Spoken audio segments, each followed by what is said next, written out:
Hello, how are you doing? I hope you're doing well.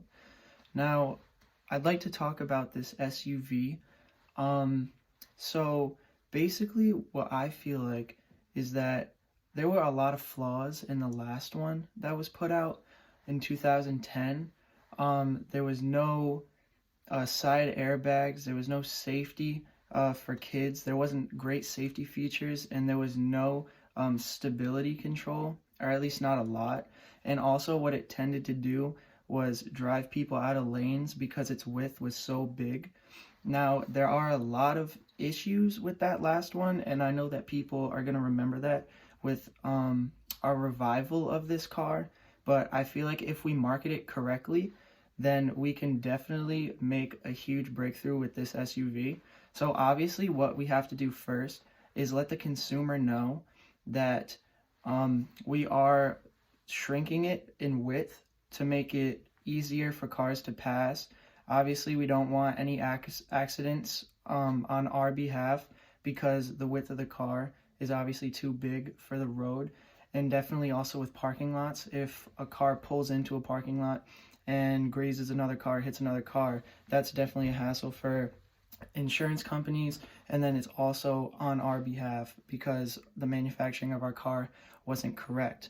Now, some strategies, I feel like we can definitely advertise this on TV while showing them our new features. Obviously, the width shrunk, the new control, the stability control, we definitely, with it being smaller now, the stability will be a lot easier. It'll be a lot easier to handle this SUV. And also, we will implement side airbags because obviously nowadays that's very, very important. People look specifically in cars for the safety, and they look for the ratings of the safety of the car. Also, we also want to implement safety for kids. We want to have better seatbelts, even though that wasn't a huge issue. We want to have better seatbelts because that's better for the consumer. They'll say, oh, they have better seatbelts. All these things have improved. I will look into this car now. I'll look into this SUV. So obviously the safety is a huge part of what we have to focus on for the revival of this car. Now, obviously there are some risks of implementing this car back into the market. Some of those being that the consumers from the old car who didn't like the SUV, they'll obviously be skeptical of the new one. But I'm here to assure you and the customer that this new re-innovated SUV is definitely a huge upgrade, a huge step up from our last one. So we will address that risk along with the safety features, which is a risk that has been or will be fixed in the near future with the revival of this SUV. And also, I also feel like another risk could be the people who listen to the consumers or the customers that previously had the SUV. So when these people listen to the other ones or read reviews from the other customers, they will also be skeptical. So obviously the huge risk is from our last model. It was not up to par in any standpoint whatsoever. So obviously there are going to be so many customers that are going to be skeptical. But with our advertising that I will talk to you in a second about, hopefully that will persuade these people into purchasing this new reinvented SUV that is 100% better than the last one. Now, so how are we gonna implement this into the market? Advertising. And we can do this in various ways. Obviously, one, television advertisements. We can put this on commercials and explain our re-innovated SUV.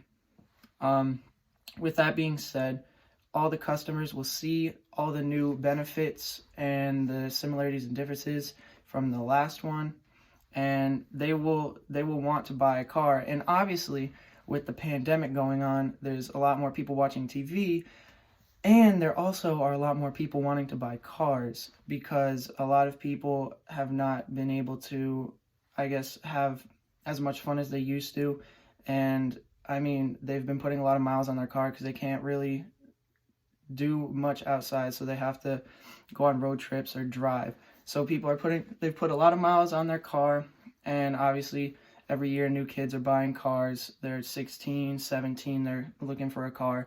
So with this advertisement, the pandemic is actually perfect for this advertisement because people are watching more TV, they're at home more, they will see this commercial and they'll be like, oh, well, I mean, I guess since there are so many advantages from the last one and there's so many differences, positive ones, that they will definitely look into this SUV.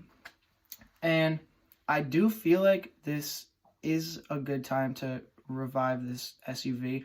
Obviously, like I said before, because of the pandemic, that's actually just a huge reason. And then also notifying the dealerships. So I know that these dealerships went out of business or did not want to sell our car, our SUV anymore, because of obviously all of the complaints and all the disadvantages of the last car.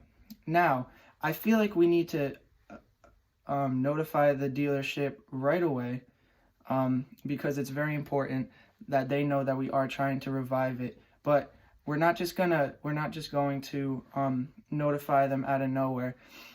This goes into another way that we can advertise. We can have small groups of people, or even big ones. We can just have people come together, and we will give them surveys or ask them questions, a little group, and they will tell us if they had an experience with the last SUV, how they liked it, what they disliked about it, and obviously the advantages of this new SUV that we are putting out.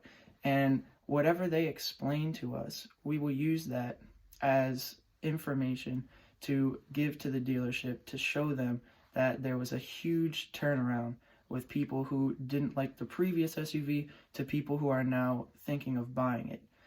Now, also, I feel like this product could really, really, really revolutionize the SUV, because we are focusing on all these different aspects to make the last one better. But we have all this new technology with other cars and SUVs and trucks that we can implement that into this new SUV, and in turn, a lot more people will want to purchase it. We'll show them all the new gadgets that we're putting on it, all the safety features. We will definitely try to implement similar or even higher end gadgets than cars on the market right now, because that's honestly the only way that we're going to be able to sell this new SUV, because the last one was not as good, obviously. But that being said, I mean, when people see all these new gadgets on it, they'll see all the improvements that we made. They will definitely want to purchase this SUV, I feel like.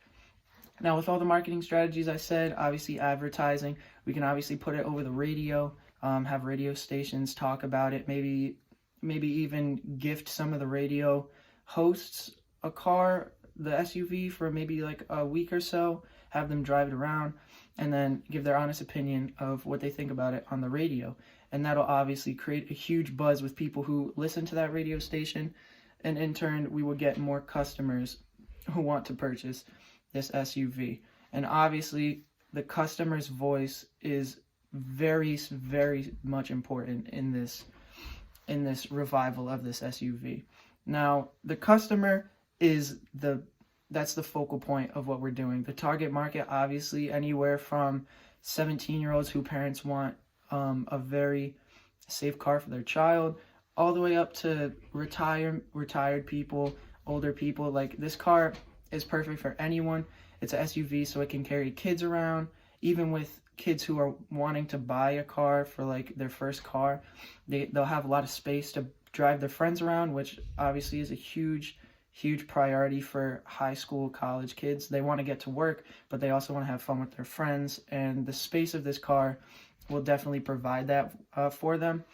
And also it's just a great car for parents, obviously with their kids going to activities, events, school events, all these different things. This SUV is perfect for them. It's a family vehicle, fits everything, fits your gear for a game, an event, sport, whatever.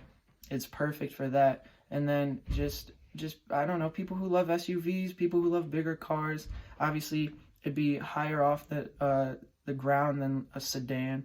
So that is obviously a huge plus for a lot of people. They love being higher off the ground than a lot of other people. They feel like it's safer, which it technically is. And obviously that's just what they prefer. And also some other advantages that we want to implement into this. Obviously, the gas mileage was a huge disadvantage of the prior one. I believe it got 14 miles to the gallon on the highway and then 10 miles per gallon in the city. Yes. And obviously we don't want that. There are so many cars now that are very fuel efficient. Some cars can get 40 miles to the gallon on the highway, 30 something, 30 to 35 maybe in the city. Like that is 3 times as much as our previous car got in the city. 10, 30. We definitely need to address that. Now, the problem with that is that people are going to be spending more money on gas, which they don't want to do, obviously. So what we'll do with that, we will definitely try to improve the gas mileage. I feel like on the highway, a good 25 miles per gallon is perfect for this SUV. If we can get 30 out of it, that's great. And then again, like 20, 25 for the city. And that's also perfect for this SUV. That's a huge difference from the last one. People see that and they will definitely want to buy it. Now, I feel like I touched on everything that I wanted to talk about this vehicle. Obviously, with what I've talked about, our marketing strategies, all this, that's going to be the most important part of this manufacturing this car and selling it to our consumers. And then number 2, our consumers are the focal point of this car. They will see all the advantages. There aren't so many disadvantages. Obviously, it'll still be big, but it'll be definitely manageable for the mobility and parking spots and driving. People will be able to pass. There will be no issues with that. So all of this being said, I do feel like it would be a perfect opportunity to revive this car. It's a new idea, a new car, a new brand. It's going to get people talking about it. There's going to be a lot of buzz. Obviously, many advantages. There were a lot of disadvantages of the last car. So, obviously, seeing all of these, people will want to buy it. And in turn, we will make a profit. I feel like our margin of profit will be huge just because all the talking that will go on with our advertising and the new and improved car. Now, with that being said, our profits, that's obviously another main focal point. So those will definitely grow, especially from the last car. There was not much profit made, especially with dealerships closing, not wanting to sell our vehicle. So yeah, definitely our profit of margin will increase. Yeah, so definitely I feel like we should obviously implement this into the car market. And I feel like the consumers will be very happy with it. Thank you.